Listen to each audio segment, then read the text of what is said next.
안녕하십니까. 오늘 어린이날인데 어린 자녀들과 큰 기쁨이 있길 원하고 또 우리 모든 성도님들 오늘 말씀을 통해서 생명이 충만하기를 바랍니다. 오늘 은혜 받으실 말씀은 마태복음 7장 13절 14절입니다.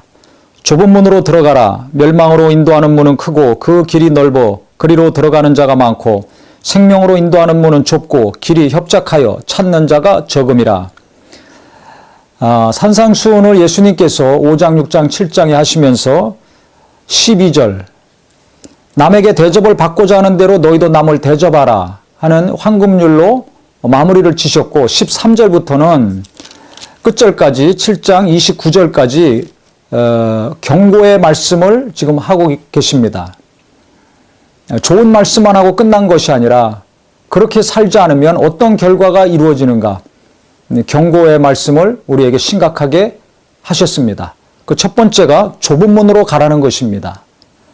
다시 한번 보시면 좁은 문으로 들어가라. 멸망으로 인도하는 문은 크고 그 길이 넓어 그리로 들어가는 자가 많고 멸망으로 가는 문은 크다는 것입니다.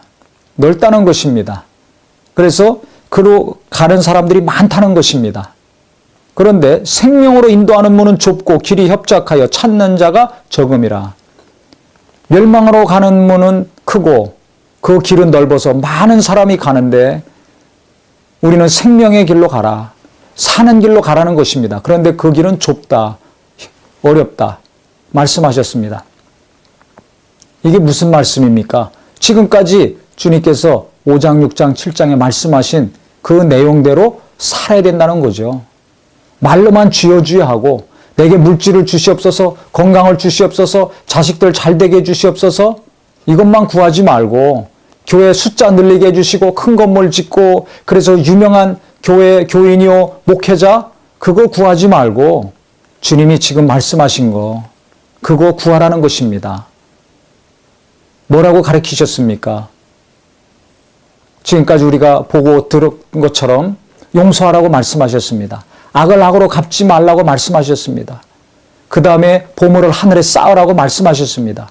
하나님 신뢰하고 계속 기도하라고 가르쳐 주셨습니다. 음란하지 말아라. 미워하지 말아라. 가르쳐 주셨습니다. 하나님 이름 이야기하면서 거짓 맹세하지 말아라. 진실하라고 가르쳐 주셨습니다. 이 주옥 같은 말씀들 우리가 실행해야 된다는 거죠. 생명의 길로 가는 것이 뭡니까? 예수님이 우리에게 생명을 주셨습니다. 나는 양들로 생명을 얻게 하고 더 풍성히 얻게 하려 함이라고 그러셨습니다. 그 예수 믿어서 구원받은 것으로만 만족하지 말고 계속 풍성한 생명의 삶을 살려면 이 세상과 거꾸로 가야 됩니다. 믿음 없는 사람들과 반대로 가야 됩니다. 많은 사람들이 가는 길, 그 멸망의 길입니다. 내가 예수 믿으면서 예배하면서 기도하면서 나도 그쪽을 자꾸 바라보지 않습니까? 이 세상에 많은 사람들은 돈을 향해 가고 있습니다. 육체가 즐겁고 평안한 것을 위해서 육체에 만족을 주는 것을 위해서 가고 있습니다.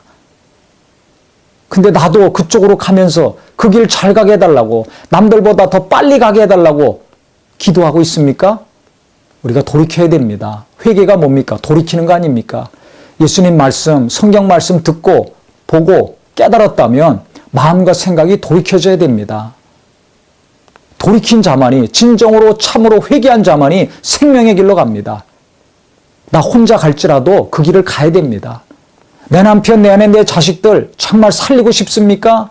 하늘에서 영광 가운데 주님 만나길 원합니까? 그렇다면 지금 많은 자들이 가는데 그쪽으로 잘 달려가라. 빨리 가라. 남들보다 먼저 가라고 기도하고 가르치고 재촉할 것이 아니라 생각과 마음을 바꾸는 기도를 하고 그래서 생각과 마음이 바뀌었으면 좀 더디더라도 한 걸음 한 걸음 간다 할지라도 생명의 길로 갑시다.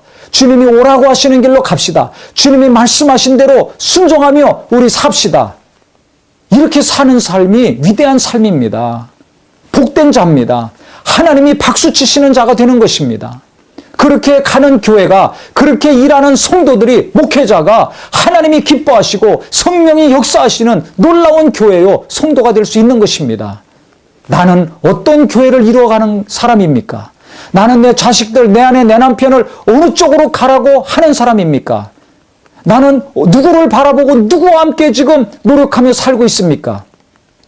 물질을 향해서, 정욕을 향해서, 명예를 향해서, 자기 자신을 향해서 다름질하는 멸망의 길로 수많은 군중들과 가지 마시고 그쪽을 바라보면서 뒷걸음질 치거나 기웃거리거나 뒤돌아보는 삶을 살지 마시고 성령으로 거듭났다면, 오늘 이 중요한 말씀을 계속해서 들은 사람이라면 한 걸음 한 걸음 좀 더디더라도 주님이 말씀하신 대로 주님이 가라하시는 길로 가는 결단과 행동이 있기를 바랍니다.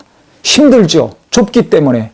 또 협착하여서 정말 어렵습니다. 하지만 어렵고 힘든 길이지만 가장 가치 있고 보람 있는 길이 될 것입니다. 다시 한번 우리는 좁은 문으로 가야 됩니다. 좀 가다가 옆에 좀 쳐다보고 그 사람들이 부러워 보이기도 하고 내가 뒤떨어진 것 같고 이게 제대로 되는 길인가? 이게 제대로 되는 삶인가? 좀 헷갈릴 때도 있지만 그때마다 예수님 생각하시고 다시 주님 말씀 보시고 하나님 인도하심을 잘 받으셔서 혼자 가기 어려우니까 둘이서 셋이서 기도하면서 땀 흘리면서 눈물 흘리면서 인내하면서 제대로 된 길을 갑시다. 사는 길로 가야 되지 않습니까? 내가 사는 길로 가야지 내 남편이고 자식이고 사랑하는 정말 가족들 인도하고 이웃들도 인도해서 사는 길로 갈 수 있는 거 아닙니까? 목회자들이 깨어서, 먼저 믿은 성도들이 깨어서 이 생명의 길로 주님이 가라시는 길로 가야지 많은 사람들이 그 뒤를 따라올 것이 아닙니까? 지금 왜 많은 교회들이 무너지고 흔들리고 있습니까? 왜 손가락질 받고 욕을 먹고 있습니까? 생명의 길로 가지 않기 때문에 욕먹는 것입니다. 무너지고 있는 것입니다. 흔들리고 있는 것입니다. 지진만 무서운 것이 아닙니다. 영적으로 지진이 일어나서 지금 무너지고 있는 것이 더 무서운 것입니다. 영혼이 잘 돼야 됩니다. 생명의 길로 가야 됩니다. 멸망의 길로 가야 될 것인가? 생명의 길로 가야 될 것인가? 가운데 서서 머뭇거리고 시간만 낭비하지 마시고 결단하시고 오늘 이 말씀을 통해서 우리 모두는 생명의 길, 사는 길, 소망과 위로와 면류 안에 있는 바로 주님이 오라시는 길, 주님이 가라시는 곳으로 갈 수 있는 우리 모두가 되기를 예수 이름으로 축원합니다. 일평생 후회하지 않으실 것입니다. 선택하세요. 결정하세요. 하나님이 함께 하시는 위대한 삶을 오늘 이 시간부터 시작하시기를 예수 이름으로 축원합니다.